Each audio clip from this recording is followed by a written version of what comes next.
puis je suis Thierry Bao, le coordinateur de l'incubateur Kumla. En réalité, notre incubateur accompagne le ministère de la Jeunesse et dans le cadre du plan Finance Social Jeune et à travers les différents projets de jeunes que vous voyez. Nous, au quotidien, nous prenons des jeunes qui partent de l'idée du projet et de cette idée de projet, on les accompagne à maturer cette idée pour en faire des prototypes et des entreprises viables. Nous accompagnons dans ce qui est managérial, entrepreneurial et managérial technique. Lui montrer comment, voilà comment tu fais pour avoir des partenaires techniques pour monter ton prototype. Voilà comment tu fais pour mobiliser des ressources, voilà comment tu fais pour mobiliser des partenaires et voilà comment tu peux gérer ton entreprise avec ces ressources. Voilà un peu ce que notre incubateur nous faisons au quotidien. Je suis Marie-Yvonne Bodo,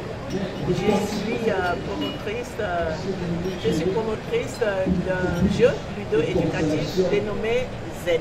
Zen veut dire le chemin, l'orientation en bantu.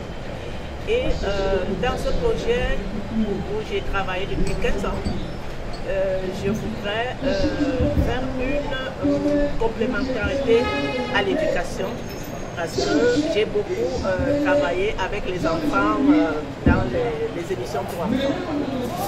Et je voudrais apporter ma petite contribution pour que les enfants puissent jouer et s'éduquer en même temps.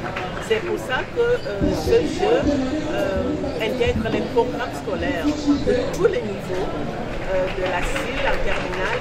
Alors, je voudrais d'abord retracer le contexte dans lequel le fonds Proto a été mis sur pied, avant précisément de revenir sur d'autres détails. D'abord, le fonds Proto participe de la matérialisation de la volonté du chef de l'État d'accompagner des jeunes porteurs d'idées innovantes au développement des prototypes, afin que ces prototypes effectivement puissent répondre à des besoins en termes de biens, en termes de services pour les consommateurs. Et il s'est agi donc à travers ce fonds qui met sur pied un dispositif d'appui financier, mais également technique en faveur de jeunes qui sont porteurs d'idées en fait, de réalisation de certains biens et services, de leur donner l'opportunité donc de bâtir ces prototypes. Et c'est ainsi qu'en juin dernier, en juin 2020, ceci a été lancé après précisément que le chef de l'État ait décidé de patronner en fait cette belle initiative. Et à travers le territoire national, nous avons reçu près de 1100 candidatures. Au terme de ce processus, évidemment, un jury avait été mis sur pied, multidimensionnel, multidisciplinaire, devrais-je dire, et qui a débouché sur la sélection d'une cinquantaine de lauréats. Et parmi les 50, il y en a 20 qui, finalement, déjà en début septembre 2020, avaient pu effectivement être présentés au grand public. Mais aujourd'hui, il s'est agi d'une étape supplémentaire dans l'accompagnement en fait, de ces jeunes.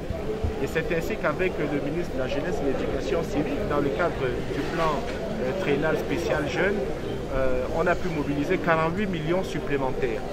Mais je voudrais dire qu'aujourd'hui, nombreux sont précisément des investisseurs, des partenaires au développement, qui étaient d'ailleurs présents en salle, qui se manifestent, qui sont prêts à accompagner en fait cette dynamique d'innovation et surtout cette créativité des jeunes porteurs de projets.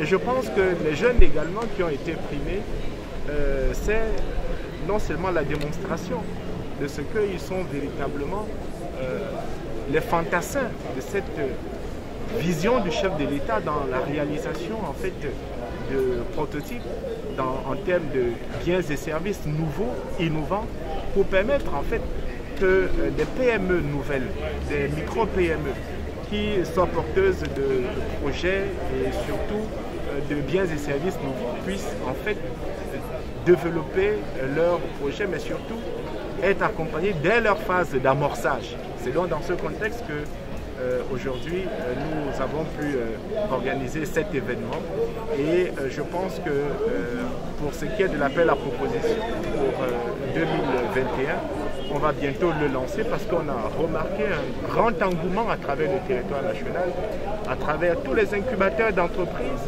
que ce soit dans les universités d'État, les universités privées et tout cela qui aujourd'hui, dans les instituts universitaires de technologie et autres là, qui veulent absolument avoir leur prototype pour justement créer leur entreprise.